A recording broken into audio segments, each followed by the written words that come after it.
वृंदावनेश्वरी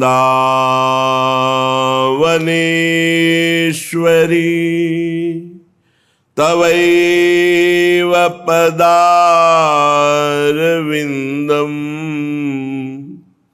प्रेमामृतैकमकरंद रसौघपूर्णम्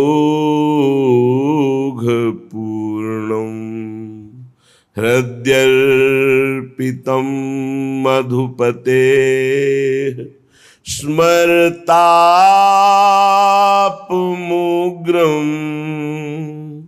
निर्वापयत् परम शीतल माश्रयामि परम शीतल माश्रयामि।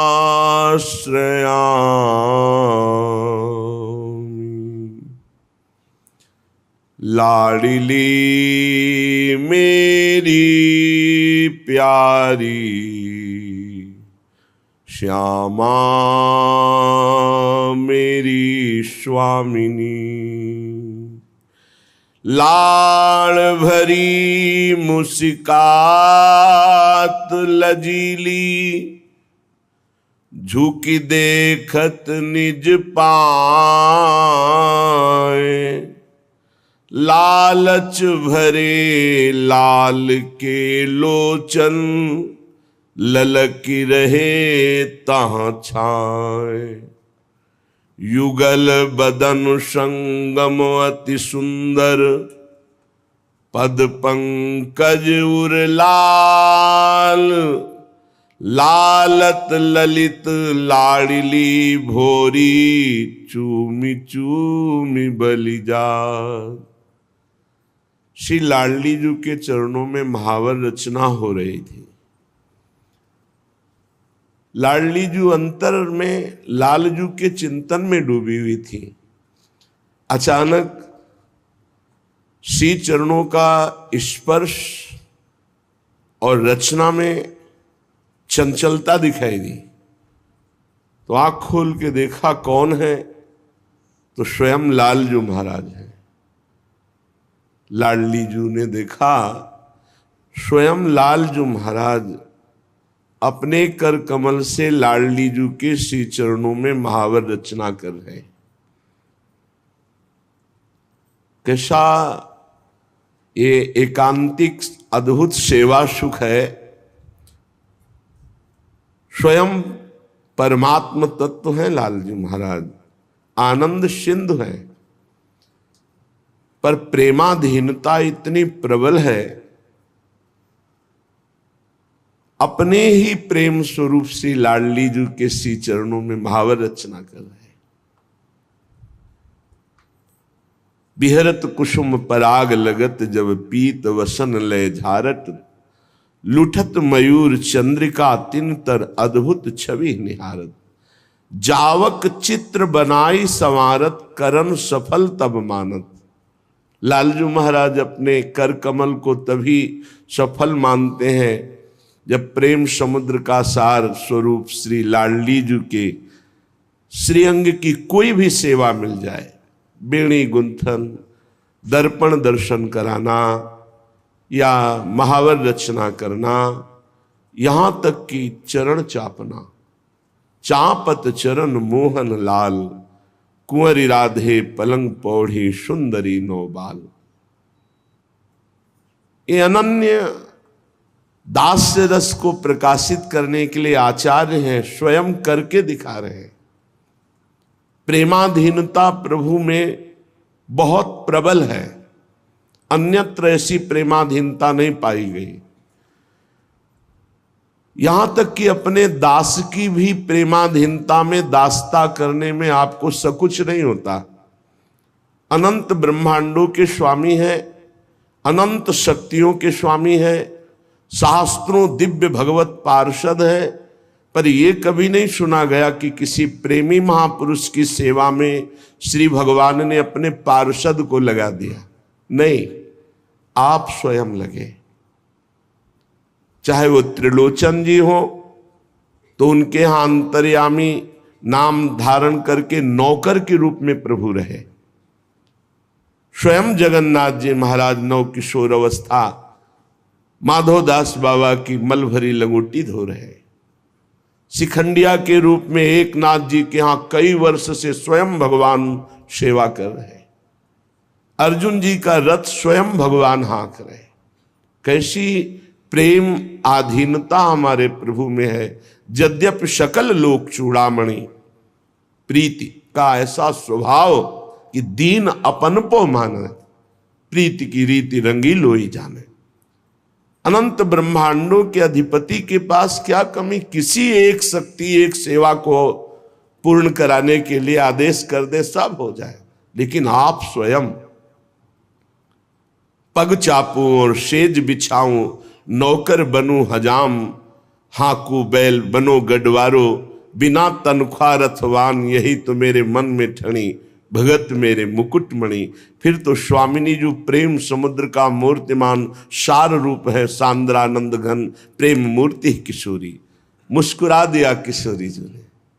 प्रभु आपकी प्रेमाधीनता अद्भुत है। प्रभु चित्र रचना कर रहे, श्री चरणों में महावर लगा रहे हैं और कोकिला डाल पे बैठी हुई बोल रही राधा राधा राधा, फिर शांत हो जाती। लालजू ने कोकिला से कहा बलि बलि जाऊं कोकिला तेरी, तू राधा राधा गावोरी, तू प्यारी प्यारी गावोरी, तू श्यामा श्यामा गाओरी। ऐ वृंदावन के प्रेम स्वरूप वृक्ष में विराजमान प्रेम स्वरूप कोकिला, ये जो प्रेम अमृत का पान करा रही श्रवणेन्द्री के द्वारा राधा राधा प्रिया प्रिया श्यामा श्यामा, तू शांत क्यों हो गई? गा मैं तेरी बलिहारी जाऊं, मेरो सोरंग रूप तिहारो,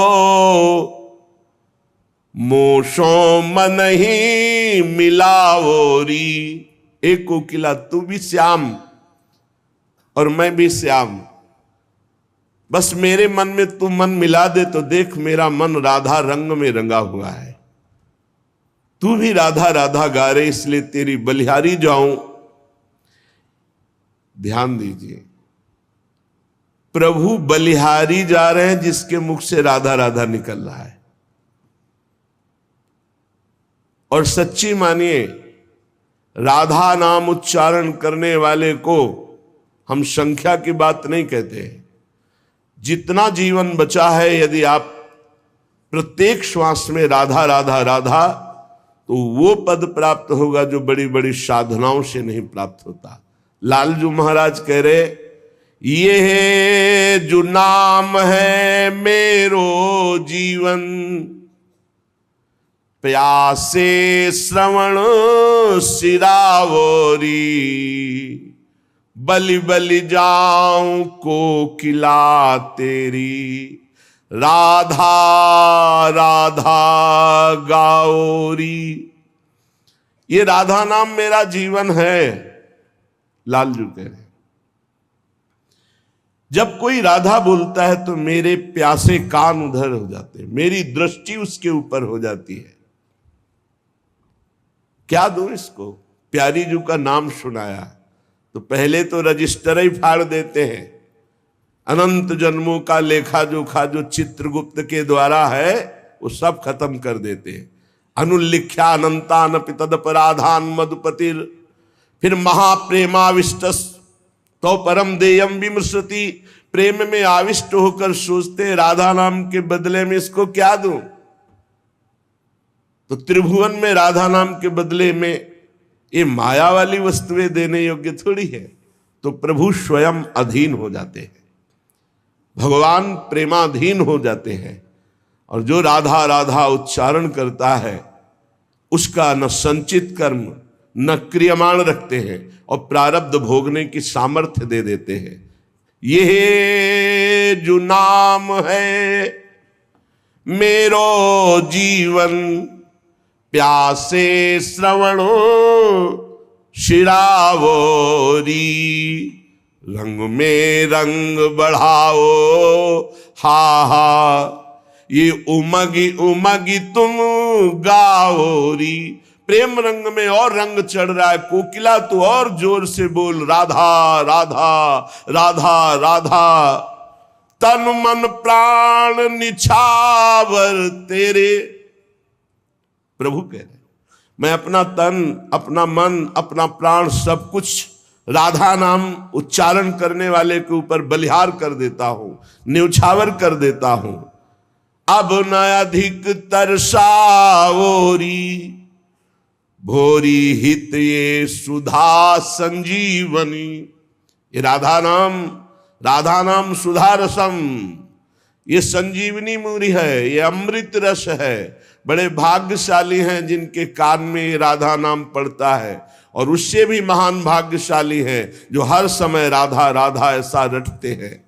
भोरी हित ये सुधा संजीवनी, मेरो जीय जीवावरी।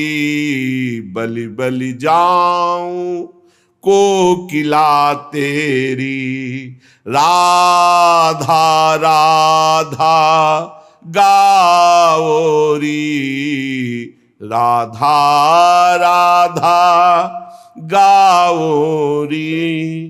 भगवत नाम, भगवत धाम, भगवत लीला चरित्र और भगवत रूप एक भी पकड़ ले, कुछ चार में से एक ही पकड़ ले, वो परम पद का अधिकारी हो जाएगा। दृढ़ता पूर्वक पकड़े, अन्य आश्रय छोड़कर। धामवास, नाम रटन, रूप ध्यान, लीला श्रवण गायन। कल प्रसंग चल रहा था, श्री देवर्षि नारद जी भक्ति तरुणी और ज्ञान वैराग्य वृद्ध, उनकी वृद्धावस्था दूर करने के लिए देवर्षि नारद जी ने वेदांत ध्वनि, वेद ध्वनि, गीता गायन, कोई प्रभाव नहीं पड़ा। आकाशवाणी हुई कि आपको इनके वृद्धावस्था के दूर करने का उपाय संत शिरोमणि जन बताएंगे। वो महान सत्कर्म का अनुष्ठान करोगे तो ये यौवन अवस्था को प्राप्त हो जाएंगे। गूढ़ आकाशवाणी, बहुत जगह संत महापुरुषों के पास देवर्षि नारद जी गए। जब बात रखी कि ज्ञान और वैराग्य की वृद्धावस्था कैसे जाए, हमने वेद ध्वनि सुनाई, वेदांत घोष किया, गीता पाठ सुनाया, तो कुछ संत जनों ने कहा कि अब तो असंभव है। जब इस पर भी ज्ञान वैराग्य नहीं जगे तो कोई और उपाय नहीं हो। आप जैसे समर्थ महात्मा और वेद वेदांत और गीता पाठ के बाद भी ज्ञान वैराग्य यौवन नहीं हुए तो कोई उपाय नहीं। लेकिन आकाशवाणी ने कहा था कि संत शिरोमणि जन वह उपाय बताएंगे। देवर्षि नारद जी खोजते ही रहे। अचानक सनकादि मिले। देवर्षि नारद जी ने मन में विचार किया कि बद्रिकाश्रम में जाकर तप करूंगा और तप के द्वारा ज्ञान वैराग्य को स्वस्थ करूंगा। पर सनकादि मिल गए, सनक सनंदन सनातन सनत कुमार जी। उन्होंने कहा आप जैसे महात्मा का चिंतातुर और खिन्न देखना जरूर कोई विशेष बात है, नहीं तो जो भगवद आश्रित है वो तो मुख प्रसन्न तन तेज विराजा। मुख में प्रसन्नता और तन में तेज, आप में खिन्नता और चिंता दिखाई दे रही। जरूर परहित की भावना से कोई विशेष कार्य में आपका चित्त उदास हुआ है।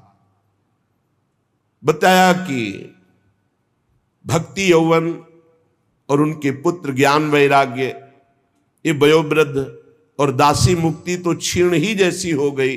कलिकाल का इतना प्रचंड प्रभाव, वो तो भगवत धाम चली गई। हम कैसे ज्ञान वैराग्य को पुष्टता प्रदान कर सके? शनकादि ने कहा, भगवान के लीला चरित्रों के गायन में, श्रवण में इतनी सामर्थ्य है कि ज्ञान, वैराग्य, भक्ति, मुक्ति सबको पुष्ट कर देंगे। और संपूर्ण भगवान की ज्ञान सिद्धांत, वैराग्य महिमा, भक्ति महिमा, तत्वबोध सब कुछ विराजमान है श्रीमद् भागवत में। अगर श्रीमद् भागवत का अनुष्ठान हो तो निश्चित भक्ति, ज्ञान, वैराग्य, मुक्ति सबको पुष्टता मिल जाएगी। और आप भी तो उस विषय के ज्ञाता हैं। सनकादि ने देवर्षि नारद जी से कहा, क्योंकि जब व्यास देव जी चिंतातुर थे तो आपने चतुश्लोकी भागवत का गान करके उनकी चिंता को मिटाया। आपको संशय नहीं करना चाहिए, भगवत लीला गायन से निश्चित ज्ञान वैराग्य पुष्ट हो जाएंगे। अब तो निश्चय हो गया कि भगवत लीला गायन शनकादि करेंगे। स्थान का निश्चय हुआ हरिद्वार आनंद घाट। सिद्धों ने चर्चा पूरे विश्व में फैला दी। बड़े बड़े महापुरुष जो भगवत लीला कथा अनुरागी, जैसे भगवान भृगु जी, वशिष्ठ जी, च्यवन जी, गौतम जी, मेधातिथि, देवल, देवरात, परशुराम, विश्वामित्र, शाकल, मार्कंडे, दत्तात्रेय, पिप्पलाद, योगेश्वर भगवान श्री कृष्ण, द्वैपायन, व्यास, पाराशर, छायासुख, जाजली, जन्हू, ये बड़े बड़े ब्रह्म ऋषि शनकादि कथा कह रहे हैं हरिद्वार में आनंद घाट पर होगी। ये सब उपस्थित हुए। साक्षात वेद, उपनिषद, मंत्र, तंत्र, 17 पुराण, 6 शास्त्र ये रूप धारण करके वहां विराजमान हुए। संपूर्ण गंगा आदि नदियां देवी रूप धारण करके, सरोवर, कुरुक्षेत्र, समस्त दिशाओं में जितने भी ऋषि मुनि सब वहां आकर के विराजमान हुए। श्री कृष्ण परायण सनक सनंदन सनातन सनत कुमार चारों को दिव्य आसन में उच्च आसन पर विराजमान किया गया। समस्त श्रोताओं ने सनकादि की वंदना की। श्रोताओं में सबसे आगे वैष्णव जनों को बैठाला गया, फिर विरक्त, फिर सन्यासी, फिर ब्रह्मचारी, फिर और भी ऋषिगण।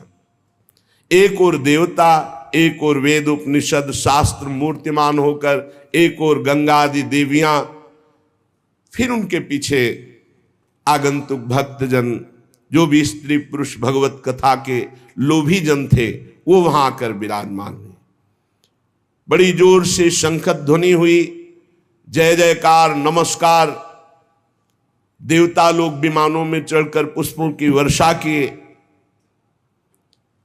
जे भी शनकादि ने भगवत लीला चरित्र प्रारंभ किया, ते ही सबके देखते देखते वहीं बीच में ही भक्ति, ज्ञान, वैराग्य बड़े तेजस्वी होकर के विराजमान हुए। इसमें 18,000 श्लोक हैं, 12 स्कंद हैं। परमहंस श्री सुखदेव जी इसके प्रवक्ता हैं। प्रधान श्रोता राजा परीक्षित जी हैं।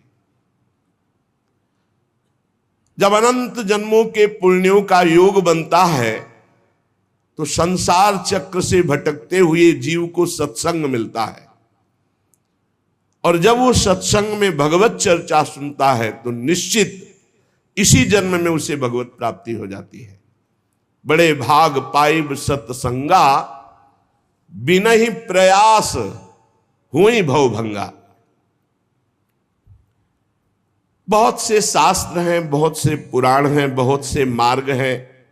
कहां तक चलोगे? किस किस मार्ग में चलोगे? जीवन बहुत थोड़ा है, शाम तक जिए कि ना जिए कोई भरोसा नहीं। इसलिए भगवान का नाम और भगवान के लीला चरित्र, इनको पकड़ लो। गोस्वामी तुलसीदास जी ने कहा जितनी साधना है सब जीरो है, अंक है भगवान का नाम। अगर नाम नहीं है तो जीरो जीरो रखते जाओ, उसका ज्यादा कोई महत्व नहीं बनता। और अंक लिख दो 1, फिर जीरो तो 10, फिर एक जीरो तो 100, फिर एक जीरो तो 1000, फिर एक जीरो तो 10,000, हर शून्य का महत्व बढ़ता चला जाएगा। ऐसे ही अंक है नाम। नाम जप करते हुए जो साधना बने बढ़िया, और कोई साधना न बने तो चिंता की बात नहीं। नाम जप और लीला चरित्र गायन श्रवण निश्चित भगवत प्राप्ति। जिसके घर में रोज नाम कीर्तन होता है और थोड़ी ही देर सही, आधा घंटे ही सही, भगवत चर्चा होती है, भगवान की लीलाओं का गायन होता है, वो घर घर नहीं रहता, वो तीर्थ हो जाता है। उस घर के सारे पाप नष्ट हो जाते हैं। कल आपने सुना था, जो कंठी धारण किए हैं, तिलक लगाए हैं, नाम जप करता है, भगवान की चर्चा सुनता है, भगवान का शरणागत है, भूत प्रेत पिशाच राक्षस यमदूत कोई भी उसे नहीं सता सकता है। इतनी सामर्थ्य शरणागति पे है, भगवत चिन्हों को धारण करने से है। हजारों अश्वमेध यज्ञ, सैकड़ों वाजपेयी यज्ञ, इनका फल एक तरफ, और जो पूरी की पूरी श्रीमद् भागवत 18,000 श्लोक सुन ले, तो उस श्रीमद् भागवत के फल की श्रवण की समानता ये हजारों अश्वमेध और सैकड़ों वाजपेयी यज्ञ नहीं कर सकते हैं। क्यों? क्योंकि भागवत सुनने वाला सीधे भगवत धाम जाएगा, और यज्ञ भोक्ता स्वर्ग को भोगने के बाद फिर यही मृत्यु लोक में आएगा। हे तपोधनो, जब तक मन लगाकर भगवान की चर्चा नहीं सुनी जाती, तभी तक हमारे मन में पाप रहते हैं, शरीर में पाप रहते हैं। और जब हम मन लगाकर भगवान की चर्चा सुनते हैं तो हमारे मन में निष्पाप निर्मलता आ जाती है, और निर्मल मन में भगवान का वास है। निर्मल मन जन सो मोहि पावा, मोहि कपट छल छिद्र न भावा। गंगा जी स्नान करने से वाह्य पवित्रता फिर धीरे धीरे मानसिक पवित्रता की तरफ गति होती है।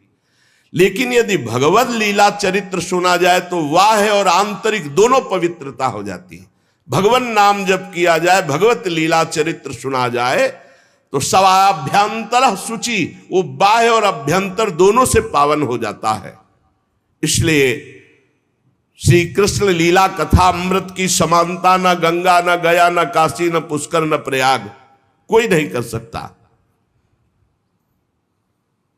जिसको इसी जन्म में भगवत प्राप्ति की इच्छा है तो एक श्लोक ही सही, एक श्लोक ही गायन करे, कोई भी एक श्लोक याद कर ले।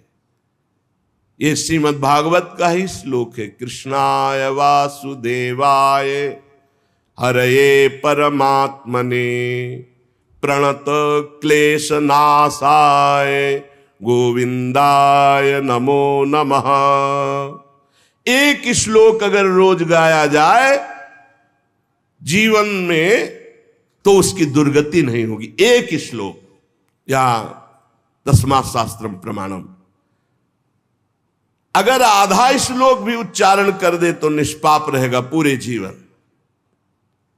जो प्रणव का जप करता है, गायत्री अनुष्ठान करता है, पुरुष सूक्त गायन करता है, वेदों का स्वाध्याय करता है, द्वादशाक्षर मंत्र जप करता है,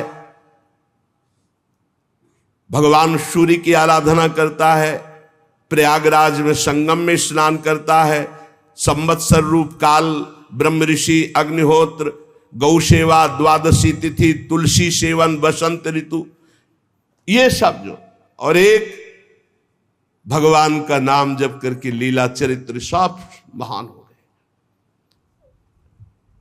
बुद्धिमान वही है कि ये जन्म हमारा व्यर्थ न जाने पावे, सनकादि कहते हैं।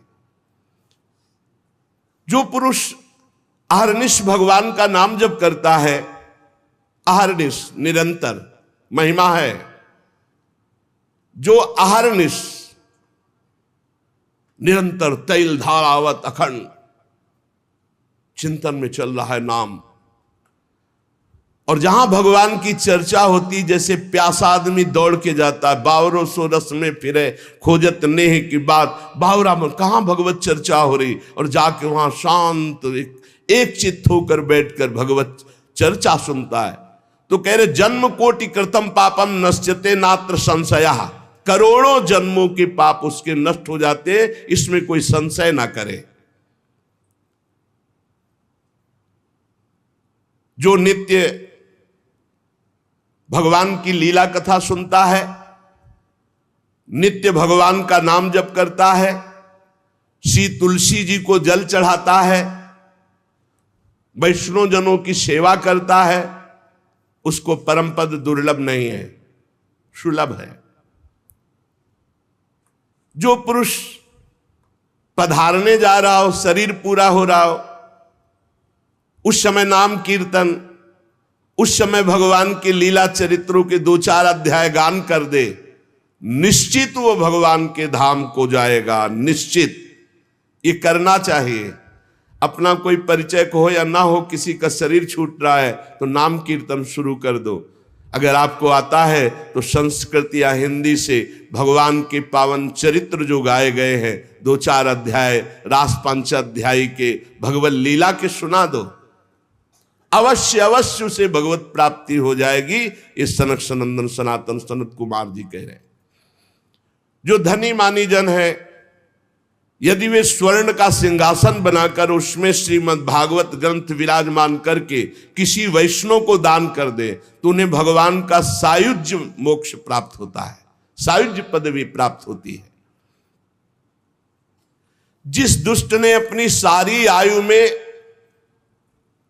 कभी न नाम जप किया है, न कभी लीला कथा सुनी, कोई भागवतिक कार्य नहीं किया, तो उसका जीवन व्यर्थ चला गया। संसार के भोगों का बोझा ढोते हुए, भोगों को भोगते हुए उसका व्यर्थ जीवन गया। व्यर्थ में माता ने प्रसव किया, उसका यहां मृत्युलोक में मानव शरीर धारण करना व्यर्थ हो गया।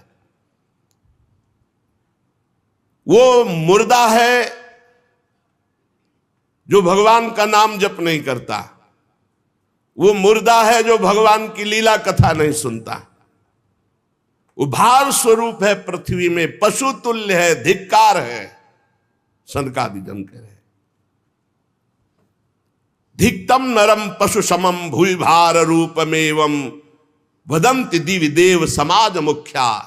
संत समाज, देव समाज ऐसों का त्याग कर देते, धिक्कार कर देते हैं, जो न नाम जप करते हैं, न भगवत आचरण करते हैं, न भगवत लीला कथा सुनते हैं। संसार में सब कुछ सुलभ हो सकता है, पर संत समागम बहुत कठिन है। संत समागम, भगवत प्रेमी महात्मा का मिलना, महत्संगस्तु सुदुर्लभ हो। करोड़ों जन्मों के जब पुण्य एकत्रित होते हैं, तब भगवत प्रेमी महात्मा का सानिध्य और उनके श्रीमुख से सिद्धांत और भगवत चर्चा सुनने को मिलती है। नारद जी, आप बड़े ही महान योग निधि महात्मा है, क्योंकि आपने जगत कल्याण के लिए ज्ञान वैराग्य को पुष्ट करने के लिए प्रयत्न किया। भगवत मार्ग में भगवत लीला कथा श्रवण रसास्वादन करने के लिए झूठ बोलना त्यागना आवश्यक है। अगर झूठ बोलेगा तो भगवत लीला कथा का स्वाद नहीं मिलेगा। कम से कम अब लो नशानी अब ना नशे हो, अब तक हुआ, अब तो सही बोलना शुरू कर दें।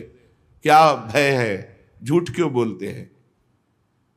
बड़ा मन मलिन कर देता है झूठ, और लोग बड़ी सफाई से झूठ बोलते हैं। कभी चूक से झूठ हो जाए तो हो जाए, तो उसे क्षमा किया जाता है। जानबूझकर 100 का 100% झूठ। दूसरा, व्यभिचार। झूठ बोलना और व्यभिचार करने वाला, चाहे वो कथा कहे या कथा सुने, उसे स्वाद नहीं आएगा। इसलिए सनकादि कह रहे सत्य भाषण और ब्रह्मचर्य पालन, इससे बहुत जल्दी कथा का लाभ मिलता है।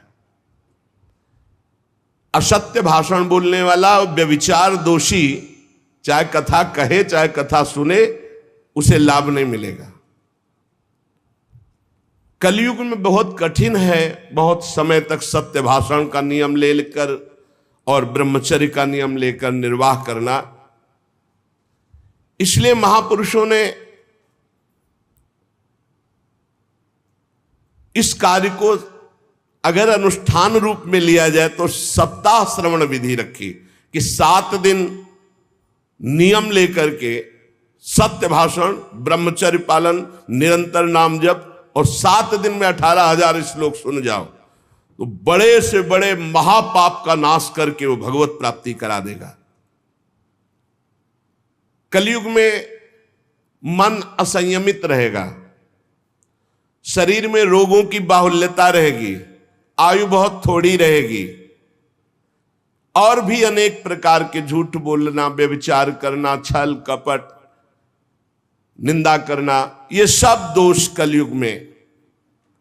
जो फल तपस्या, योग और समाधि से भी प्राप्त नहीं हो सकता वो भगवान की लीला कथा अमृत सुनने से प्राप्त हो जाता है। शनकादि ने महिमा वर्णन की। शौनक जी ने पूछा, सूत जी ये तो आपने बड़े आश्चर्य की बात कही, इस श्रीमद् भागवत में ब्रह्मा जी के भी आदि कारण प्रभु श्री हरि का निरूपण किया गया है, परंतु ये मोक्ष की प्राप्ति में ज्ञानादि सभी साधनों से बढ़कर के है, ऐसा सनकादि जी ने कहा। सूत जी ने कहा, शौनक जी इसका एक गुप्त रहस्य है। जब भगवान श्री कृष्ण इस धराधाम को छोड़कर अपने परम धाम को जाने लगे तब उनके मुखारविंद से एकादश स्कंद का ज्ञानोपदेश सुनकर के उद्धव जी ने पूछा। उद्धव जी ने कहा, गोविंद अब तो मुझे दिखाई दे रहा है कि आप अपना कार्य पूर्ण करके परम धाम को पधारना चाहते हैं। मुझे मेरी चिंता नहीं है, मैं तो आपके जूठन के प्रभाव से, नाम जप के प्रभाव से, आपके उपदेश के प्रभाव से परम पद की चिंता नहीं करता। एक चिंता मेरे हृदय में है, घोर कलिकाल आपके जाते ही आ जाएगा, अपना प्रभाव दिखा देगा। इसमें दुष्टों की बाहुल्यता होगी, संतों का संसर्ग मिलना बड़ा कठिन हो जाएगा। यहां जो मिलेंगे भी तो छल कपट और उग्र प्रकृति के, इसलिए ये पृथ्वी बड़ी दूषित हो जाएगी। कमल नयन, आप जा रहे हैं, फिर यहां कल्याण कैसे होगा, सबका मंगल कैसे होगा? साधुओं पर आपका बहुत प्रेम है, इसलिए हमारी प्रार्थना है कि यहां से आप मत जाइए। भगवान आपका ही एक निराकार रूप है, आप ही चिदानंद रूप है, आपने हम भक्तों के लिए रूप धारण किया, इसलिए आप मत जाइए। आपके जाते ही कलयुग इतना तांडव फैला देगा, सब पापाचरण में रत होने लगेंगे। इसलिए प्रभु हम मेरी प्रार्थना पर विचार कीजिए। प्रभास क्षेत्र में उद्धव जी के वचन सुनकर भगवान ने उद्धव जी की बात पर विचार किया और भगवान अंतर्ध्यान हुए और श्रीमद् भागवत में विराजमान हो गए। भागवत में देखते देखते उद्धव जी के श्रीमद् भागवत के अक्षरों में प्रवेश कर गए और आवाज हुई कि आज से श्रीमद् भागवत को मेरा साक्षात वांग्मय स्वरूप समझो। मैं अपनी संपूर्ण ज्ञान वैराग भक्ति शक्तियों के साथ श्रीमद् भागवत के अक्षरों में विराजमान हूं। इसलिए ये श्रीमद् भागवत साक्षात कृष्णमयी है, कृष्ण मूर्ति है। जो भागवत का दर्शन करेगा, भागवत को सुनेगा, उसके समस्त पाप नष्ट हो जाएंगे और निश्चित वो भगवत प्राप्ति करेगा। कलयुग में तो अन्य साधनों को बहुत बुरी तरह मलिनता में भर दिया कलयुग ने।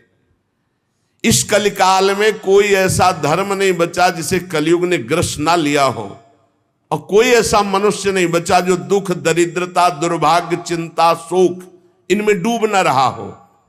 दुख, दरिद्रता, दुर्भाग्य, चिंता, शोक डूब न रहा हो। कोई ऐसा नहीं दिखाई दे रहा जो काम क्रोध पर विजय प्राप्त कर सके। तो इस भगवान की माया से पीछा छुड़ाना बड़ा कठिन है। इसीलिए भगवान अपनी संपूर्ण शक्ति के साथ श्रीमद् भागवत में विराजमान हो गए। जो भगवान की चर्चा सुनेगा निश्चित माया मुक्त हो जाएगा। सूत जी कहते, शौनक जी, जिस समय सनकादि मुनीश्वर इस प्रकार भगवत चर्चा की महिमा बखान रहे थे, उसी समय तरुणावस्था को प्राप्त ज्ञान और वैराग्य और भक्ति ही श्रुतौ तौ तरुणौ गृहीत्वा प्रेमैक रूपा सहसा विरासीत। श्री कृष्ण गोविंद हरे मुरारे नाथेति नामानि मुहुर्वदन्ति। सभा के बीच में ज्ञान, भक्ति, वैराग्य प्रकट हो गए और जोर जोर से गाने लगे। अपने लोग भी 2-4 बार गाते हैं। ओ श्री कृष्ण गोविंद हरे मुरारे, हे नाथ नारायण वासुदेव।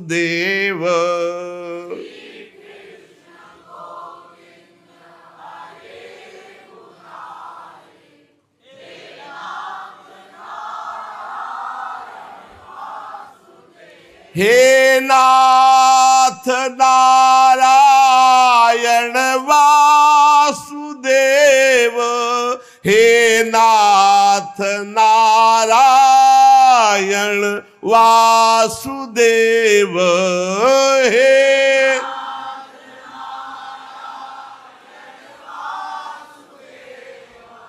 हे नाथ नारायण सुदेव। श्री कृष्ण गोविंद हरे मुरारे, हे नाथ नारायण वासुदेव। श्री कृष्ण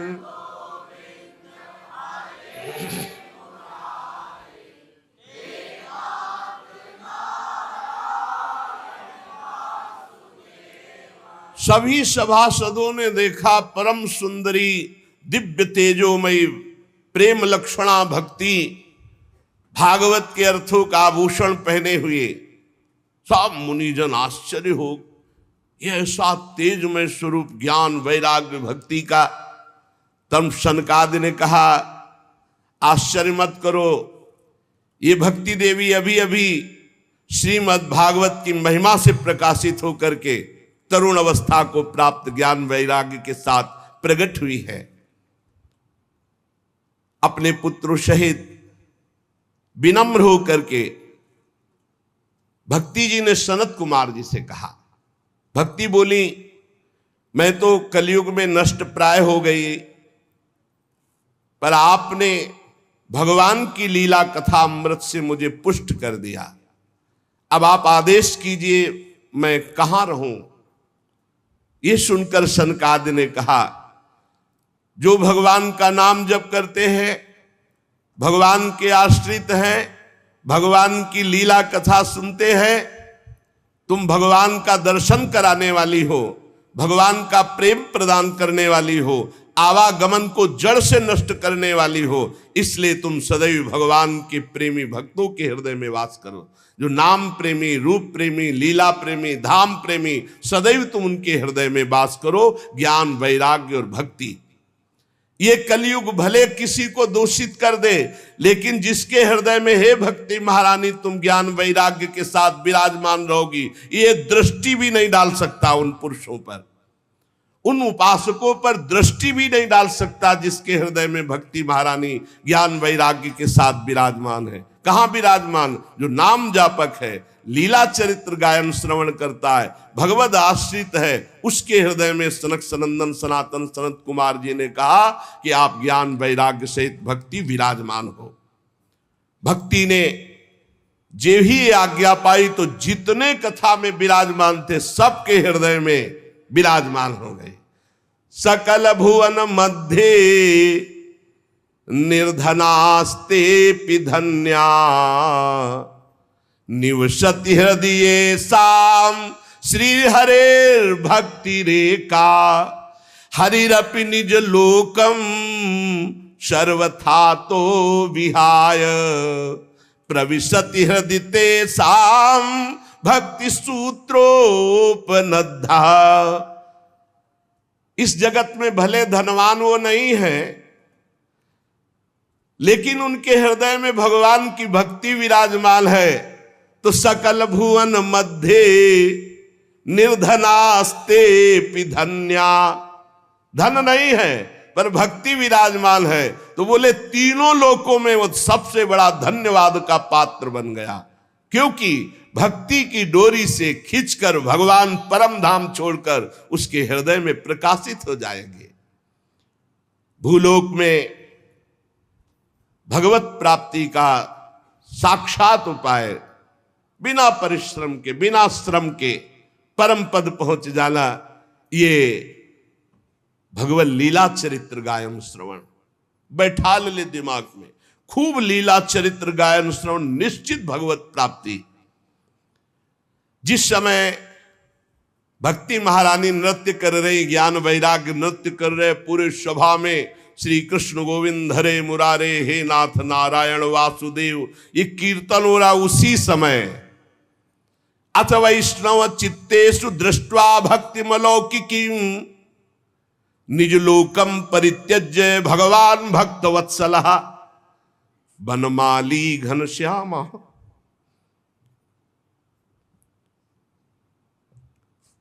पीतवासा मनोहरः कांची कलाप रुचिरो लसन मुकुट कुंडलः त्रिभंग ललितश्चारु कौस्तुभेन विराजितः कोटि मनमथ लावण्यो हरिचंदन चर्चितः परमानंद चिन्मूर्ति मधुरो मुरलीधरः आविवेश सुभक्तानां हृदयान्यमलानि च। उसी समय देखा कि सबके बीच में सी चरणों तक लटकती हुई बनमाला, सिर पर मोर मुकुट, कानों में कुंडल, ललित त्रिभंगी, अधरों पर वंशी, नेत्रों में करुणा, वक्षास्थल में कौस्तुभ मणि, श्रीअंगों में हरिचंदन चर्चित। क्या सुंदर रूप, मानो करोड़ कामदेवों की रूप माधुरी को छीन लिया गया हो। परमानंद चिन्मूर्ति, मधुराति मधुर मुरलीधर भगवान श्री कृष्ण सबके बीच में प्रकट हो गए।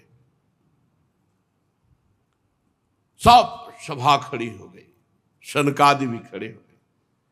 आसपास ज्ञान वैराग्य भक्ति नृत्य कर रहे, बीच में प्राणाधार प्रभु श्री कृष्ण ललित त्रिभंगी मुरली मनोहर मोर मुकुट धारण किए। अभी तक जो गुप्त रूप से दिव्य सिद्ध थे वो भी प्रकाशित हो गए। बड़े बड़े भगवान के निज पार्षद लीला परिकर उद्धव आदि प्रहलाद, ये जो बड़े बड़े महापुरुष थे ये सब प्रकट हो गए। अब तो अद्भुत नृत्य हुआ। ज्ञान भक्ति वैराग्य सनकादि प्रहलाद नारद आदि तो वहां विराजमान ही है, उद्धव आदि, ये सब गुप्त प्रकट सब महापुरुष भगवत पार्षद ज्ञान वैराग्य भक्ति भी नृत्य कर रहे हैं। सब नृत्य जय हो जय हो। बीच में नटनागर मुरली मनोहर ललित त्रिभंगी प्रभु, कैसा अद्भुत।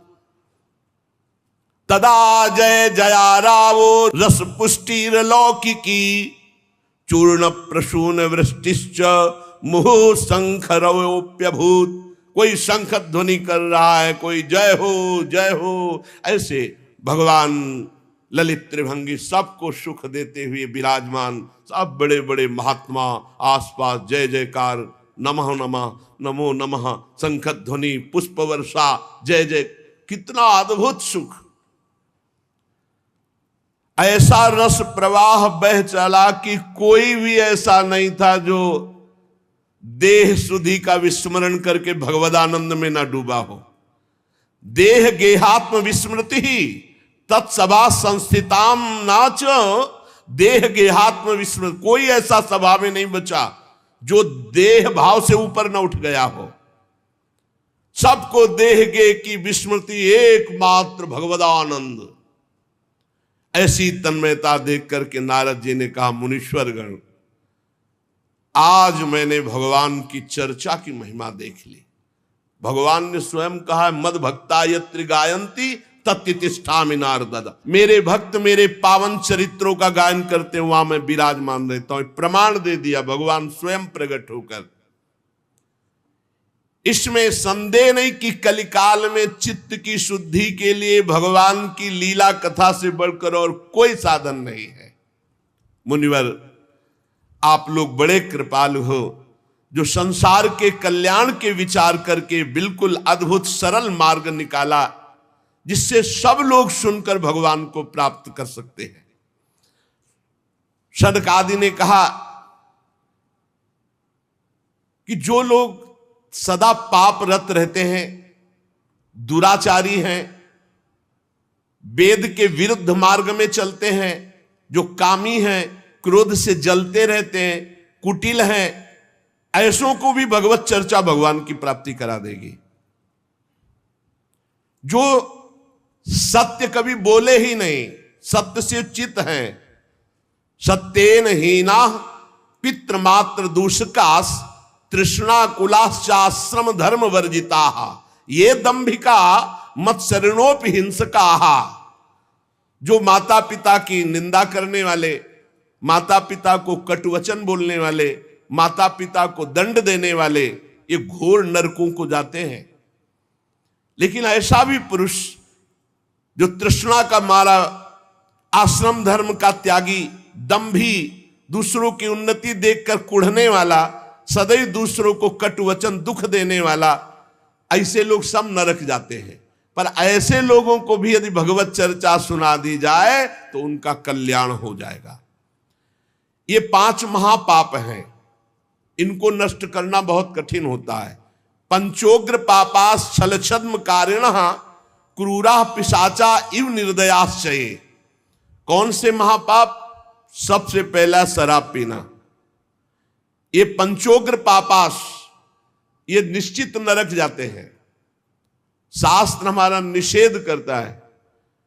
जिनके कानों में आवाज पड़ रही हो, प्रार्थना है आज से शराब पीना छोड़ देना। वैसे बहुत लोग छोड़ चुके, लेकिन जिनको भी अभी लग रहा हो तो कि हमारा सुख बढ़ेगा इससे, तो ध्यान दीजिए। पंचोग्र पापा ये तुम्हारा नाश कर देंगे। 5 महापाप है। पहला है मदिरापान, शराब पीना, और दूसरा है ब्रह्म ऋषि की हत्या कर देना, तीसरा है किसी के स्वर्ण की चोरी कर लेना, चौथा है दूसरे की पत्नी के साथ व्यभिचार करना, गुरु पत्नी गामी, गुरु की पत्नी के साथ व्यभिचार करना, और 5वां है विश्वासघात कर देना। ये 5 महापाप हैं जिनको नरक में भोगने पर भी वो पूर्ण सफाई नहीं होती, फिर यहां दुर्गति योनियों को प्राप्त होते हैं जहां महान कष्ट मिलता है। ऐसे 5 महापाप करने वाले, मदिरापान, ब्रह्म ऋषि की हत्या करने वाला, स्वर्ण की चोरी करने वाला, गुरु पत्नीगामी, पराई स्त्री से व्यभिचार करने वाला और विश्वासघाती, ये 5 महापाप हैं जो नरक भोगना पड़ता है। छल छद्म परायण क्रूर पिशाचों के समान निर्दयी, जो ब्रह्म ऋषियों के धन को छीन करके पुष्ट होते हैं, ऐसे व्यभिचारी, ऐसे लोगों को भी यदि भगवान की चर्चा सुनने को मिल जाए तो पावन हो सकते हैं। इनको भी भगवान की लीला कथामृत सुनने को मिल जाए, किसी कारण से इनको जबरदस्ती प्यार से दुलार से रिश्ते संबंध के बल से कैसे भी इन्हें सत्संग में ले आया जाए, इन्हों भगवत चर्चा सुनाई जाए, तो निश्चित इनकी बुद्धि परिवर्तित होगी, इनका कल्याण हो जाएगा। जो दुष्ट आग्रह पूर्वक मनवाणी शरीर से पाप करता है, दूसरे के भोजन से शरीर पुष्ट करता है, मलिन हृदय वाला, अगर ऐसों को भी भगवत चर्चा सुनाई जाए तो ये भी भगवत प्राप्ति के मार्ग में चल देंगे। नारद जी घोर पापी को भी भगवत प्राप्ति कराने में समर्थ है भगवत चर्चा। नारद जी ने कहा इसका कोई उदाहरण दिया जाए तो ज्यादा समझ में आ जाए, तो उनका हम तुम्हें एक प्राचीन इतिहास सुनाते हैं। पूर्व काल में तुंगभद्रा नदी के तट पर एक अनुपम नगर बसा हुआ था। उसमें सभी वर्णों के लोग अपने अपने धर्माचरण करते, सत्य में तत्पर रहते थे। उस नगर में समस्त वेदों का ज्ञाता, श्रौत स्मार्त कर्मों में निपुण एक ब्राह्मण रहते थे जिनका नाम था आत्मदेव। तेज तो ऐसा था मानो दूसरे सूर्य भगवान ही हो। ब्राह्मण तेजस्वी, वैदज्ञ, सत्कर्म अनुष्ठान करने वाला, और कभी उसके दरवाजे से कोई भिक्षुक वापस नहीं लौटा। इतना उदार हृदय वाला, देगा ही कुछ न कुछ। पर पूर्व प्रारब्ध के अनुसार उनकी जो पत्नी थी उनका नाम था धुंधुली।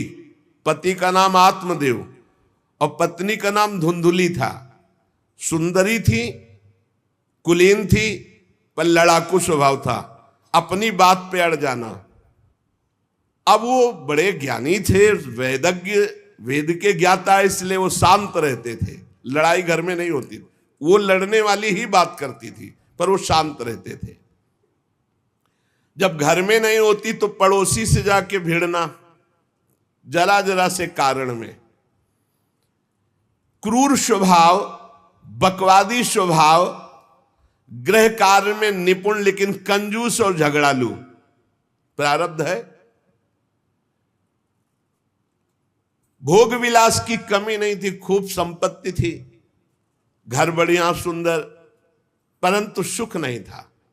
क्योंकि जब आत्मदेव घर में आते तो बस उपद्रव, लड़ाई झगड़ा, सब बड़ा नरक समझो। जिसकी घर में अशांति हो, झगड़ा होता, बड़ा नरक है। चैन से नमक रोटी खाए, प्यार से जीवे तो गृहस्थी धन्य। और खूब बढ़िया सब व्यवस्थाएं हैं, पर कलह, अशांति, मन नहीं मिल रहा एक दूसरे, ये बहुत धीरे धीरे अवस्था डल गई। कोई संतान ही नहीं हुई। बड़े बड़े पुण्य कर्म किए, खूब दान पुण्य किया, लेकिन संतान नहीं हुई। अब वो ब्राह्मण बड़े चिंतातुर हुए आत्मदेव की, जिसके संतान न हो तो फिर उसको पिंडदान कौन करेगा। गृहस्थी में विचार होता, कुल परंपरागत चलाने वाला तो कोई होना चाहिए। अब वो बड़े चिंतातुर हुए, हर उपाय करके हार गए थे। तो एक दिन उनके मन में आया कि एकांत जंगल में चलते हैं और अपने प्राणों को त्याग देते हैं। क्योंकि घर में जाओ तो कलह है, ना कोई संतान है। अब क्या सब कुछ करके देख लिया, बुढ़ापा आ रहा है, पुत्र तो हुआ नहीं, तो कम से कम पुत्र होता तो कुल परंपरा चलाने, अब क्या। वो ऐसी भावना में थे कि जीवन व्यर्थ है, जंगल को चल दिए। उधर एक सरोवर में प्यास बुझाने के लिए एक महान संत आ रहे थे। जब कोई धर्मात्मा पुरुष दुखी होता है तो भगवान अव्यक्त रूप से संतों से मिला देते हैं। वो सन्यासी महात्मा थे। ब्राह्मण देखा कि वो जब जल पी चुके तो जाकर साष्टांग दंडवत किया, शास्त्रों का ज्ञान था, हाथ जोड़कर खड़े हो गए। तो कथम रोदसी विप्रत्वम काते चिंता बलियसी वदत्वम सब्बत सत्वरम मह्यम स्वस्य दुखस्य कारणम। ये लंबी लंबी सांसें खींच रहे हो, उदास खड़े हो, दुखी दिखाई दे रहे हो। देखने से तो लगता है कि तुम ब्राह्मण हो, क्योंकि तेजस्वी हो, क्या चिंता है तुम्हारी जो तुम जल्दी जल्दी श्वासें खींच रहे हो लंबी और दुख प्रकट कर रहे हो। ब्राह्मण ने कहा महाराज आखिरी उपाय आप हैं। वैसे तो मैं बताऊं अपने जीवन से निराश हो चुका हूं, आपको देखा तो आशा बन गई। पूर्व जन्म का कौन सा प्रारब्ध मुझे पता नहीं, पर संतान योग नहीं। अब मेरे पितर गरम गरम आंसू चिंता जनित छोड़ रहे हैं, क्योंकि पिंडदान करने वाला हमारे कुल में कोई नहीं रहा, संतानें नहीं उत्पन्न हुई। बहुत दुखी हो गया हूं, सही बताऊं मैं आम प्राण त्यागने आया हूं जंगल में। मेरा मन मुझे धिक्कारता है कि तुम्हारा सब कुछ बेकार जब संतान नहीं। और यहां तक कि मैं जिस गाय को पालता हूं वो भी बछड़ा नहीं देती, वो भी बांझ हो जाती है। यहां तक कि जो पेड़ लगाता हूं उसमें भी फूल फल नहीं आते।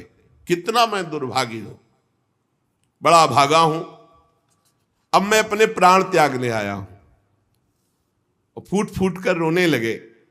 संत का हृदय बड़ा करुणामय होता है।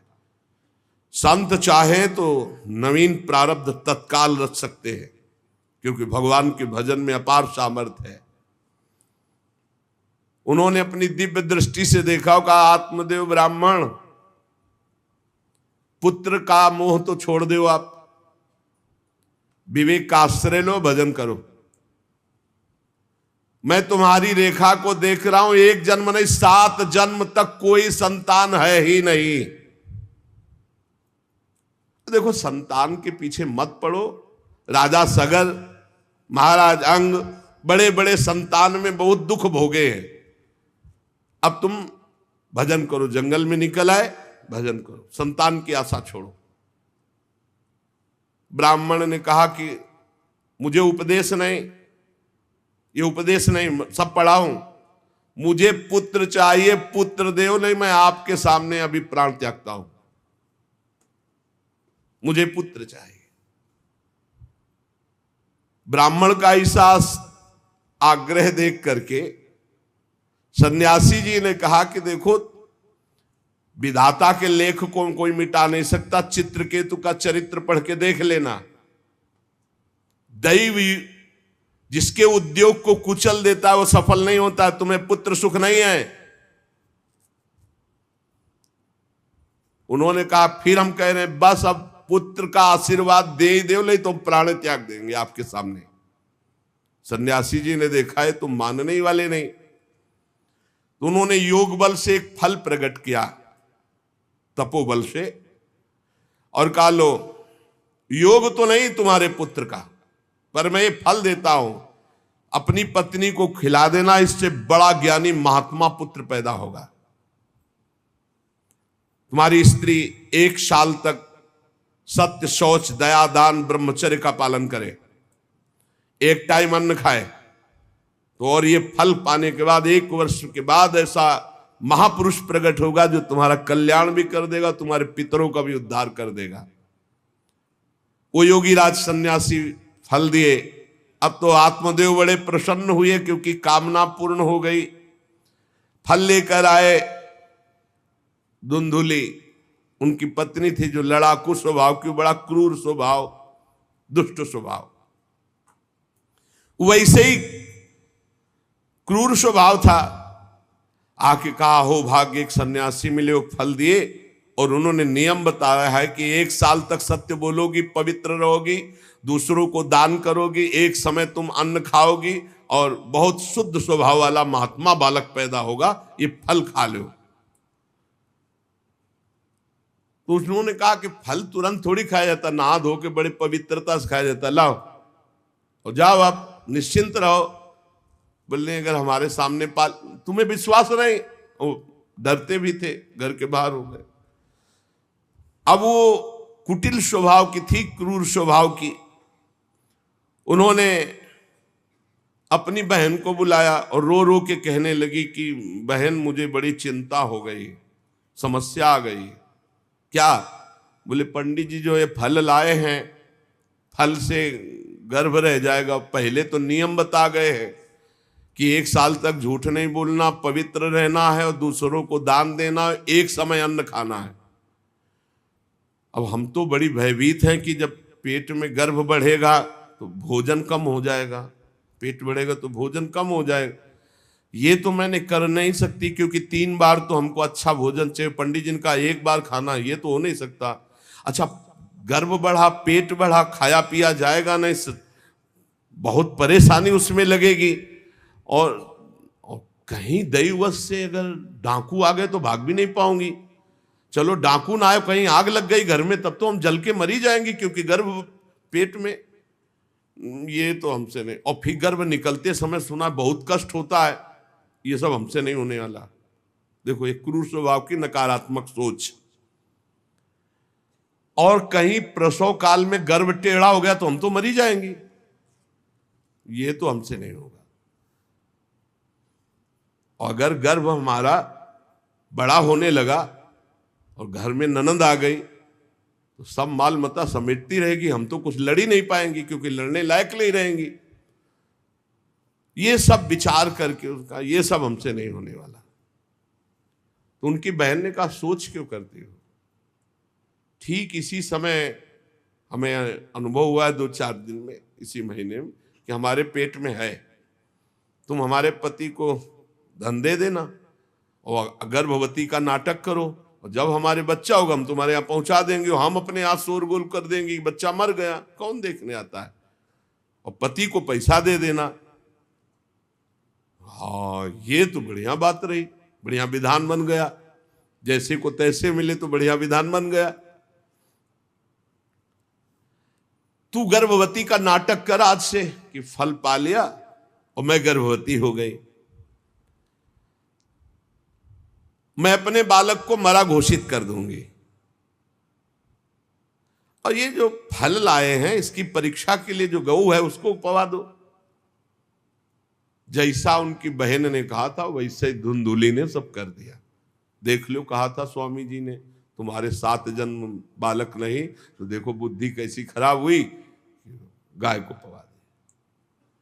अब जब उसकी बहन के पुत्र हुआ तब तक वो कपड़ा वपड़ा पेट में लगा के नाटक करती रही होगी कि हमारे गर्भ है। फिर एकदम घोषणा कर दी जब वो पुत्र रातों रात पहुंच गया कि हमारे संतान हो गई। उसके पिता को अच्छा धन दे दिया, वो धुंधुली को ला करके बहन का बेटा दे दिया। आत्मदेव तो बहुत आनंद हो गए, जान न जाए नारी गति भाई, उनको क्या पता कि घर में क्या रहस्य हुआ। वो तो बहुत सुखी हो गए कि संत भगवान के द्वारा दिए हुए फल से हमारे पुत्र हो गया। बड़ा आनंद, बड़ा उत्सव मनाया, बालक के जात कर्म संस्कार कराए, खूब दान पुण्य किया, मांगलिक कृत्य किए। धुंधुली ने अपने पति से कहा कि पता नहीं क्या कारण मेरे वक्षस्थल में दूध तो है नहीं, और अभी नया बालक है, बिना मां के दूध के जीवित नहीं रहेगा, तो हमारी बहन के बालक हुआ था पधार गया है, उसको बुला ले क्या? अरे उन्होंने कहा बिल्कुल बुलाओ, हम और पैसे देंगे, स्वागत करेंगे, हमारा बच्चा पुष्ट होना चाहिए। बहुत बुद्धि लगाते हैं क्रूर स्वभाव के लोग, कैसा एकदम फिट कर लिया विधान। अब उसको बुला लिया बालक का पालन पोषण करने के लिए पैसे के बाद, और वो असली मां तो वही है ही है। पुत्र की रक्षा के लिए जो जो कहा आत्मदेव ने वो सब स्वीकार कर लिया। 3 महीने इस बालक के व्यतीत होने के बाद, उन्होंने कहा था 1 साल बाद होगा, 3 महीने व्यतीत होने के बाद गौ के बच्चा हुआ मनुष्याकार, केवल कान गौ के, पूरा मनुष्याकार, सर्वांग सुंदर, दिव्य तेजों में स्वर्ण की सी कांति, क्योंकि वो योगी के तप का। ब्राह्मण देवता नाच पड़े कि भगवान जब दिए तो कितना आनंद, घर में भी बच्चा और गौ के भी बच्चा ही हुआ। खूब संस्कार करके मंगलदान, बड़े प्रसन्न है। सब लोग कहते आत्मदेव का देखो कैसा भाग्य बदला कि घर में भी पुत्र हुआ, गौ के भी पुत्र हुआ, बछड़ा नहीं, केवल कान भर। कैसे आश्चर्य की बात, दिव्य बालक उत्पन्न हुआ। पर इस गुप्त रहस्य का किसी को पता नहीं। आत्मदेव ने देखा कि बालक पूरा मनुष्याकार, केवल कान, गाय के तो नाम रखा गोकर्ण। और धुंधुली ने किसी शास्त्रीय पद्धति से नहीं, अपनी पद्धति से। हमारा नाम धुंधुली तो हमारे लड़के का नाम होगा धुंधकारी, उसका नाम रखा धुंधकारी। कुछ काल व्यतीत हुआ, दोनों जवान होने लगे। गोकर्ण में पूर्ण वैदिक सिद्धांत, धर्म पूर्वक, बड़े ज्ञानी महात्मा, और धुंधकारी पूर्ण दुष्ट। शौचाचार का तो नाम भी नहीं था पवित्रता का धुंधकारी में। खान पान पशुओं वाला, क्रोध नाक में चढ़ा, गंदी वस्तुओं से प्यार करने वाला, बहुत ही गंदा स्वभाव। चोरी बचपन से, द्वेष, पीट देना, लड़ाई करना, ये उसका चलते स्वभाव। दूसरों के खेती में आग लगा देना, घरों में आग लगा देना, गौशाला में आग लगा देना। जैसे किसी का बालक खेल रहा है, आसपास देखा कोई, उठाया कुएं में फेंक दिया। बड़ा दुष्ट स्वभाव। और बड़ा हुआ हिंसक स्वभाव, अस्त्र शस्त्र धारण करके। जैसे कोई अंधा जा रहा है तो आओ बाबा तुम्हें रास्ता बता दो, कुएं में जाके ढकेल देता है। बहुत ही गंदा स्वभाव, दुष्ट स्वभाव। अब वो शिकार करने लगा पशुओं का और मांस खाने लगा। जहां आत्मदेव कितनी पवित्रता से, वहां दुष्ट कितना। अब धीरे धीरे व्यभिचार करने लगा, वैश्याओं से संपर्क रखने लगा। संपत्ति थी ही, सारी संपत्ति वैश्याओं को। एक दिन पिता ने कहा आत्मदेव ने कि तुम्हारे आचरण इतने आसुरी प्रभाव के, हमें लगता है कि तुम हमारा सर्वनाश करने के लिए प्रकट, ये क्यों करते हो? तो खूब गिरा गिरा के मारा आत्मदेव को। सन्यासी की बात अब याद आई कि तुम्हारे भाग्य में पुत्र सुख नहीं है। खूब मारा आत्मदेव को। जब इतनी जोर से मार रहा था तो थोड़ी तो दया आई कि पति है, बचा ले। तो धुंधुली गई, तो फिर धुंधुली की दम जम के पिटाई की। अब वो तो राक्षसी स्वभाव, और घर के जितने जेवर बर्तन सब उठा के बेच दिए, वैश्यागामी हो।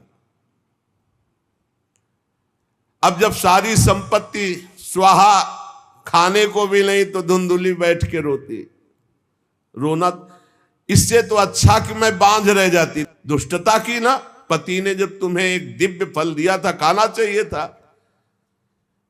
मैं कहां जाऊं, कौन मेरा सहयोग करे?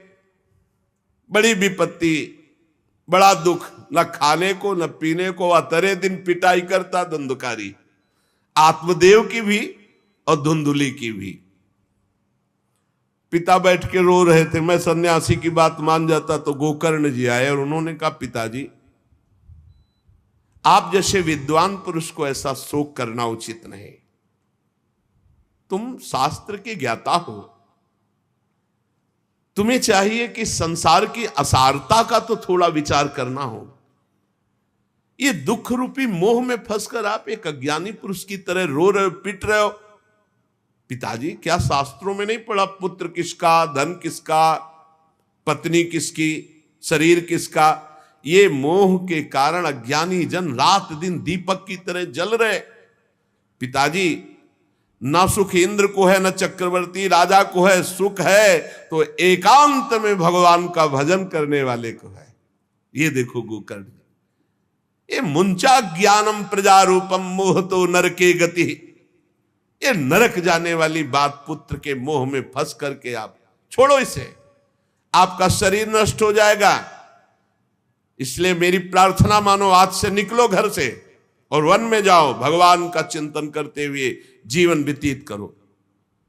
गोकर्ण जी के वचन सुनकर आत्मदेव वन में जाने के लिए तैयार हो गए। उनका बेटा, आज तक तो कभी वन में तपस्या भजन किया नहीं, बड़ा शरीर से राग है, क्या करूं, कैसे भगवत प्राप्ति करूं?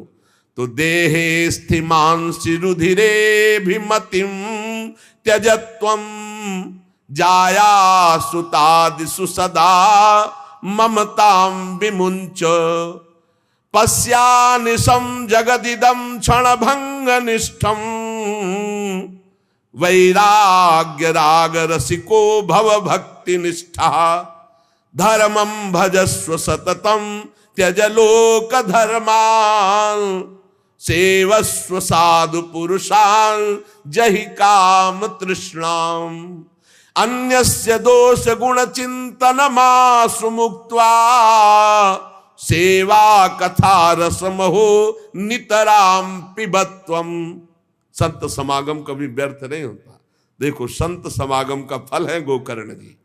गोकर्ण जी ने कहा, पिताजी जिस शरीर को आप मैं मान रहे हो आप मैं नहीं हो। ये शरीर हड्डी मांस रुधिर का पिंड है, इसे आप मैं मानना छोड़ दें।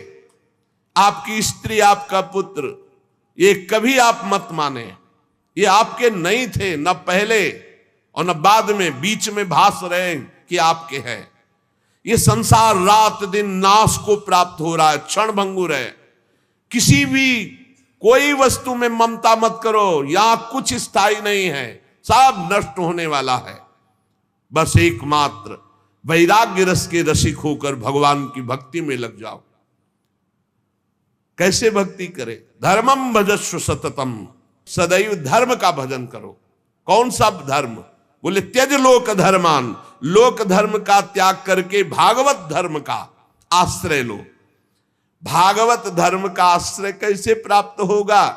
बोले सेवस्व साधु पुरुषान, सदैव संत पुरुषों का संग करो, उनकी सेवा करो। उनके संग से, उनके वचनों से, उनकी कृपा से तुम्हारे हृदय में भागवत धर्म का परिचय जागृत हो जाएगा, तुम महाभागवत हो जाओगे। पर संतों का सेवन करने के लिए जो सबसे बड़ा दोष है काम और तृष्णा, ये नई संतों के पास टिकने देती। इसलिए जही काम तृष्णाम, कामना और भोगे हुए भोगों को जो भोगने की इच्छा तृष्णा, इनका त्याग करके संत संग करो। और जब संत संग होने लगे तो सावधान हो जाओ।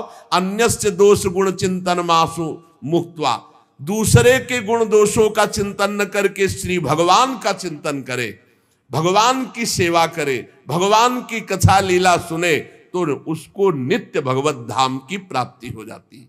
हे पिताजी, शरीर से मैंपन छोड़ दीजिए और शरीर संबंधियों से मेरापन छोड़ दीजिए और भागवत धर्म का आश्रय लेकर संत समागम कीजिए। सदैव संतों की सेवा, भगवत सेवा, नाम जप, लीला कथा, श्रवण गायन, इसी से भगवत प्राप्ति हो जाएगी।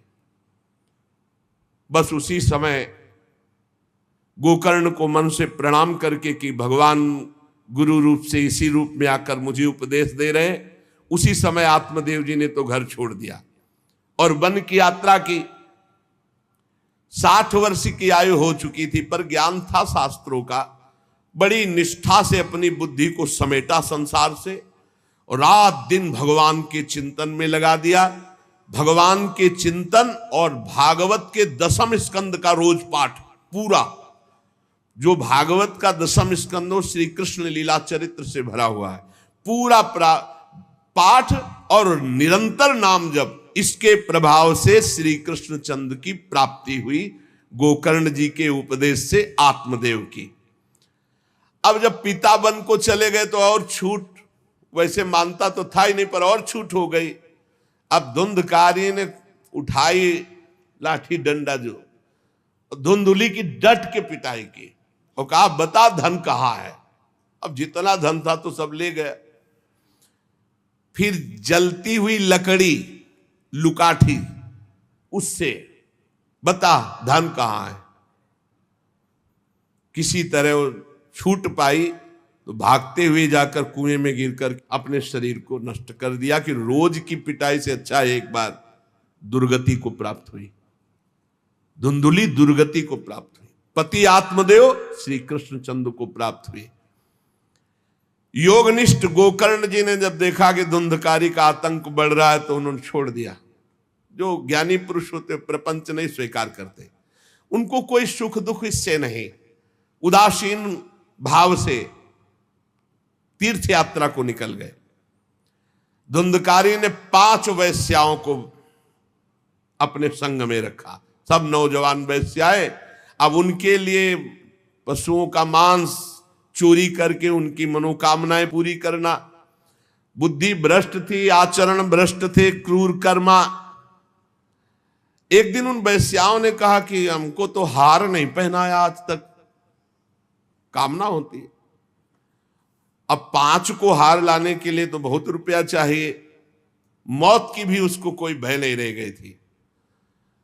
वो जिसको देखता काट करके जो मिलता धन एकत्रित करके 5 के लिए सुंदर आभूषण हार। अब हिंसा में उतरा जो, तो उसके लिए क्या। स्त्रियों ने सोचा कि नित्य नवीन चोरी करता है, आज हमने हार के लिए कहा तो 5 के लिए व्यवस्था कर दिया, पकड़ा जाएगा। जब ये पकड़ा जाएगा तो राजा इसे फांसी देंगे, तो हमको भी 5 को फांसी मिलेगी। मरना तो है ही है ना इसे। 5 ने विचार किया मरना तो है ही, राजा फांसी देगा तो हम ही फांसी दे देती, तो कम से कम हम तो बच जाएंगी। बुरे कर्म का बुरा ही परिणाम होता है, कुछ भी कोई कर ले। धुंधुली कुएं में शरीर त्याग करके दुर्गति को प्राप्त हुई।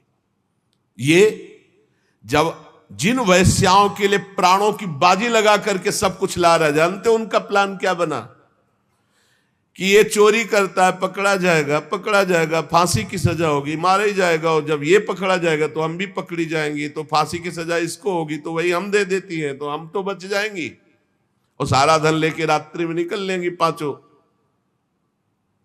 5 ने गुप्त रूप से ऐसा संकल्प बना लिया। धुंधकारी सो रहा था, 5 गए। अब 5 हैं, हाथ पैर 4 ही तो है, पैर 2 और 2 हाथ, 4 उसमें लग गई, और एक जो है रस्सी से पूरा चारपाई पे बांध दिया। और जब उसकी आंख खुली तो रस्सी गले में डाल करके फांसी लगा रही पड़े पड़े। पर वो बहुत पापी आदमी, जल्दी मरने वाला तो था नहीं, खूब गला दबाया। अब बड़ी चिंता हुई वैश्याओं को कि अगर मरेगा नहीं तो हमें काट डालेगा ये। तो रसोई से जो कोयला जला हुआ आग था उसके मुंह में भर, बगार बगार के शमशी से। अरे पापी की बहुत दुर्गति होती। दहकते हुए अंगारे उसके मुंह में और खूब कस के गला दबा, छटपटा कर पीट पीट के मार डाला धुंधकारी को। और उसके शरीर को वहीं घर में एक गड्ढा बना के 5 ने गाड़ दिया। और वो सारा माल मत्ता पैसा सब कुछ उनको पता था। स्त्रीणाम नैतु विश्वासम दुष्टानाम कारेत बुधा, विश्वासे यह स्थितो मूढ़ा स दुःखी परिभूयते। शास्त्र कहता है जो व्यभिचारिणी दुष्ट स्वभाव वाली, जो केवल अर्थ पर दृष्टि रख करके धर्म का त्याग करने वाली है, स्त्रीणाम नैतु विश्वासम दुष्टानाम कारेत बुधा। ऐसे दुष्ट आचरण, चाहे स्त्री चाहे पुरुष, ऐसे दुष्ट आचरण वाले को कभी विश्वास पात्र नहीं बनाना चाहिए। और दूसरी बात करें, विश्वासे या स्थितो मूढ़ा सा दुखा परिभूयते। जो विश्वास करेगा अंत में मारा जाएगा, पर विश्वास पक्का हो जाएगा। क्यों? सुधामयम वचो अमृतमय वचन, विश्वास हो जाए। सुधामयम वचो यासाम कामिनाम रसवर्धनम, हृदय में काम रसवर्धन। हृदयम क्षुरधाराभाम प्रिय को नाम योषिताम। बहुत सावधान। उन दुष्ट स्त्रियों ने बहुत तरह से मार मार करके धुंधकारी, मुंह में अंगारा, गले में रस्सी, मार डंडों से मार मार के मार डाला। बहुत बुरी तरह मारा धुंधकारी को।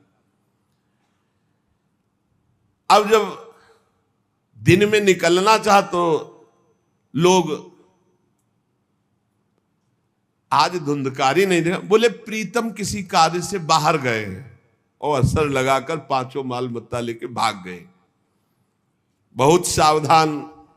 संहृत्य वित्तम तायाता कुलटा बहुभर्तिका, धुंधकारी बभूवात महान प्रेतः कुकर्मतः। जो कई पुरुषों से सहवास करती हैं या कई स्त्रियों से जो सहवास करता है, ऐसा अपवित्र हो जाता है कि उसके छूने मात्र से पुण्य नष्ट हो जाते हैं। फिर तो उनके संग से ही रह रहा था, उसे वैश्या उसे ही कहते हैं। उन वैश्याओं के संग से सारे सुकृत नष्ट हो चुके थे, महान पाप का स्वरूप हो गया था और वो सब भाग चुकी थी। तो धुंधकारी को भयंकर प्रेत योनि की प्राप्ति हुई, प्रेत योनि, भयंकर प्रेत योनि।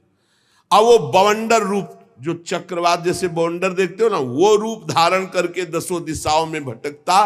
और प्रेत को स्वयं से पानी पीने के लिए कोई सुविधा नहीं, ऐसा नहीं नदी के किनारे रह रहा तो पानी पी लेगा, वो किसी को पकड़ेगा तब उसके द्वारा जो उसको पानी पिलाया जाएगा वो उसको मिलेगा। ऐसे पानी नहीं पी सकता, ना कुछ खा सकता है, ना कहीं विश्राम कर सकता है। वो बस हा दई चिल्लाता हुआ रोता हुआ भटकता है। प्रेत योनि बड़ी भयानक होती है। जब तीर्थ यात्रा करके गोकर्ण जी लौटे तो सुना कि धुंधकारी का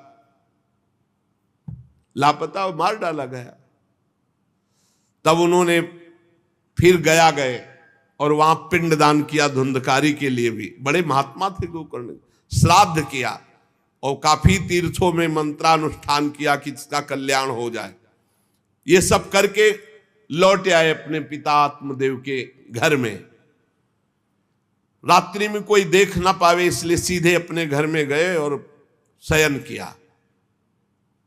और वहीं गड़ा था धुंधकारी, प्रेत आत्मा बन के वो मड़रा रहा था। वही प्रेत आत्मा ऐसे को नहीं छूती जो भगवान का भजन करते। देखो अब जे धुंधकारी ने देखा कि गोकर्ण आए हैं तो उसको तसल्ली हुई कि महात्मा हमारा कल्याण कर देगा। और वो प्रकट हुआ, भेड़ा बना। धुंधकारी पहले भेड़ बना बड़ा, और ऐसे गोकर्ण जी ने देखा कि दरवाजा तो बंद था, भेड़ कहां से आ सकता है। तुरंत भैंसा बन गया, तुरंत इंद्र रूप धारण कर लिया, भयावा प्रिय, ऐसे कई रूप बदल। तब उन्होंने कहा ये विपरीत अवस्था, इसका मतलब ये प्रेत है। क्योंकि ऐसी विपरीत निंदनीय और बंदनीय दोनों रूप धारण कर रहा है, दुर्गति को प्राप्त हुआ प्रेत आत्मा है। वो डरने वाले तो थे नहीं, ज्ञानी महात्मा थे। गोकर्ण ने कहा कस्तो मुग्र तरो रात्रौ कुतो यातो दशामिमाम किंवा प्रेता पिशाचो वा राक्षसो शीत संसना। कौन है तू? प्रेत है, पिशाच है, राक्षस है, क्या है ये? क्या नाटक कर रहा है? कभी भेड़ बनता, कभी भैंसा बनता, कभी इंद्र बनता, कभी ये रूप। कौन है तू? ये अधोगति को प्राप्त कैसे हुआ तू? गोकर्ण जी डरे नहीं। अगर सच्चा महात्मा न हो तब तो भयभीत हो जाए। गोकर्ण जी सच्चे महात्मा है। अब वो चिल्ला चिल्ला के केवल रो रहा, एक शब्द भी नहीं बोल पा रहा। तो गोकर्ण जी समझ गए अधिक पाप होने के कारण ये बोल नहीं सकता।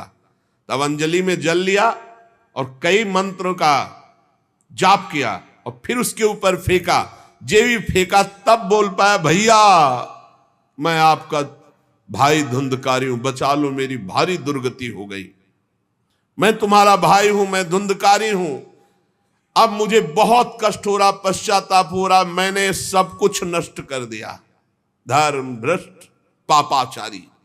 अब मेरी बड़ी दुर्गति है। उन उल्टा वैश्याओं ने मुझे तड़पा तड़पा करके मारा है। मैं कुछ कर नहीं सकता इस समय। ऐसा थोड़ी कि प्रेत है जिसको चाहे पटक दे, ऐसा नहीं है, ऐसा विधान नहीं। पहले वैश्याओं को मारता जाके, मैं कुछ कर नहीं सकता। प्रेत योनि में पड़कर दुर्दशा भोग रहा हूं। अब दैववश केवल वायु से जीवित हूं, बहुत प्यासा हूं, भूखा हूं, पर नहीं खा सकता, नहीं पी सकता। आप दया समुद्र भैया मेरा उद्धार करो। गोकर्ण ने कहा कि तुम्हारा उद्धार तो हो जाना चाहिए, तुम्हारे लिए तो मैं गया में गया, वहां श्राद्ध दिया, तीर्थों में भी अनुष्ठान किया, फिर तुम्हारा प्रेत योनि से उद्धार कैसे नहीं हुआ? तो उन्होंने कहा भैया एक दो बार गया श्राद्ध से मेरा कुछ नहीं होने वाला, बहुत पापी हूं, बहुत बड़े बड़े पाप किए हैं। कोई दूसरा उपाय सोचो, छोटे मोटे पिंडदान से, दान पुण्य से मेरा उद्धार होने वाला नहीं, बहुत स्टॉक है हमारे पाप का। तुमको हम बताएं सैकड़ों बार गया श्राद्ध करो तो भी मेरा कल्याण नहीं हो सकता, ऐसा मैं पापी हूं, कोई दूसरा उपाय सोचो। गोकर्ण जी ने कहा सैकड़ों गया श्राद्ध से तुम्हारी मुक्ति नहीं हो सकती, तो तुम्हारी मुक्ति असंभव है। कहा भैया मैं तुम्हारे चरणों में पड़ा हूं, मुझे मेरा उद्धार करो। तो कहा ठीक है, तुम अभी इस घर से निकलो, कहीं और रहो, हम जब तुम्हें बुलाएं तब आ जाना, जाओ हटाओ, हमारे इस घर से हटो। हटा दिया उनको। गोकर्ण जी की आज्ञा पाकर धुंधकारी बाहर भटक रहा है। रात भर विचार किया कि इसका कल्याण कैसे होगा, जब सैकड़ों गया श्राद्ध से कह रहा उद्धार नहीं होगा। अब जब प्रातः काल हुआ, दरवाजा खुला तो बहुत से विज्ञजन आकर के गोकर्ण जी से मिले। गोकर्ण ने सबसे सलाह की कि क्या हो सकता है, ऐसे ऐसे स्त्रियों ने उनको मारा और वो प्रेत योनि को प्राप्त हुए। जो लोग विद्वान थे, योगनिष्ठ थे, वेदज्ञ थे, उन्होंने कई शास्त्र पाठ आदि की बातें बताई, सबने, पर सही उत्तर नहीं मिला। गोकर्ण जी महान तपस्वी थे। गोकर्ण जी ने प्रातःकाल स्नान करके अर्घ दे रहे थे, बोले औरों से क्या पूछना, सीधे सूर्य भगवान से पूछे। मंत्र का उच्चारण करते हुए सूर्य भगवान को स्थगित कर दिया, रोक दिया। बहुत बड़ी मंत्रों में तथा सर्वै सूर्य वाक्यम तन्मुक्तो स्थापितम परम गोकर्णा स्तंभनम चक्रे सूर्य वेगस्य वै, तथा सूर्य की गति को रोक दिया। और तुभ्यम नमो जगत साक्षिन ब्रूहि में मुक्ति हेतुकम। अब हम किससे पूछे, आप ही बताओ। हे जगत साक्षी भगवान सूर्य, धुंधकारी का उद्धार कैसे हो सकता है? आप कृपा करके बताइए कि धुंधकारी की मुक्ति कैसे हो सकती। गोकर्ण की प्रार्थना सुनकर भगवान सूर्यदेव ने कहा, श्रीमद् भागवत महापुराण नियम पूर्वक सुनाओ, निश्चित उसकी मुक्ति हो जाएगी। सप्ताह परायण 7 दिन में पूरी भागवत श्लोक सहित। सूर्य भगवान की आज्ञा सबने सुनी, गोकर्ण जी ने भी सुनी। बहुत सरल उपाय। गोकर्ण जी ने निश्चय किया, मैं स्वयं सुनाऊंगा और उसका उद्धार करूंगा। अब तो कथा का समय निश्चित किया। बहुत से लोग कथा सुनने के लिए वहां पहुंचे। जब सुना कि भगवान की कथा सब पापों का नाश कर देती है, तो बहुत से लोग, पापी पुण्यात्मा जो भी, सबको बैठने की उचित व्यवस्था की गई। एक 7 गांठ का बांस जो सीधा था,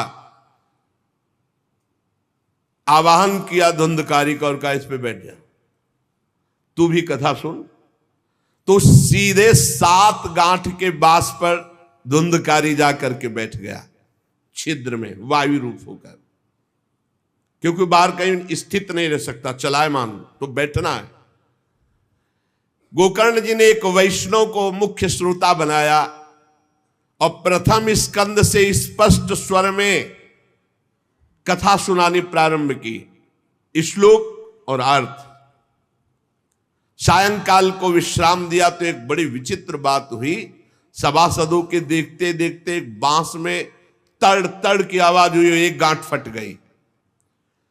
दूसरे दिन कथा हुई, दूसरी गांठ, तीसरे दिन तीसरी गांठ। 7 दिनों में 7 गांठें फाड़ करके धुंधकारी परम पवित्र दिव्य रूप, भगवत पार्षद रूप धारण करके प्रकट हो गया।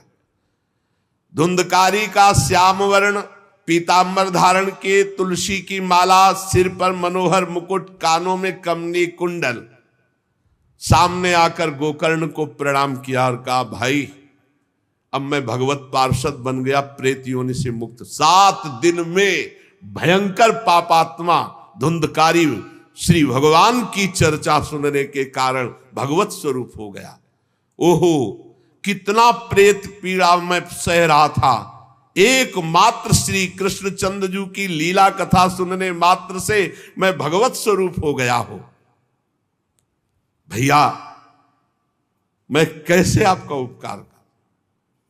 मैं निंदनीय से निंदनीय पाप कर्म करने वाला कैसा उज्जवल स्वरूप प्राप्त कर लिया। भला मोह पूर्वक लालन पालन करने वाले शरीर को जो हष्ट पुष्ट करते हैं, उन्होंने भगवान का नाम जप नहीं किया, चर्चा नहीं सुनी, तो जीवन किस काम का? इसके पोषण के लिए पाप कर्म कर रहे हो।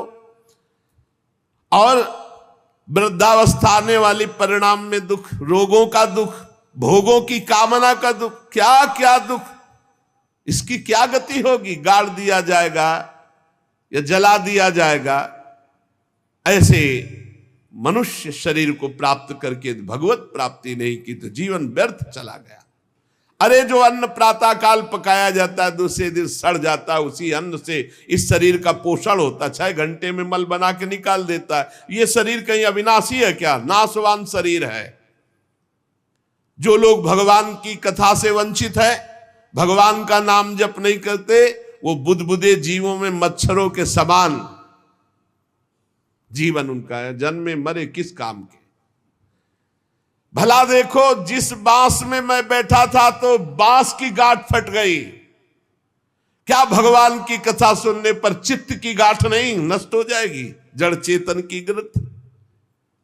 इसलिए धन्य है वो जो भगवान की कथा सुनने में अपना समय व्यतीत करते हैं।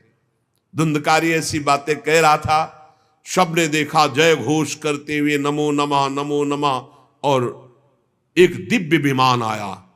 भगवान वैकुंठ नाथ के पार्षद, मंडलाकार तेजो में विमान, और सबके देखते देखते कहा धुंधकारी आओ, और वो दिव्य पार्षद रूप विमान पे चढ़ा।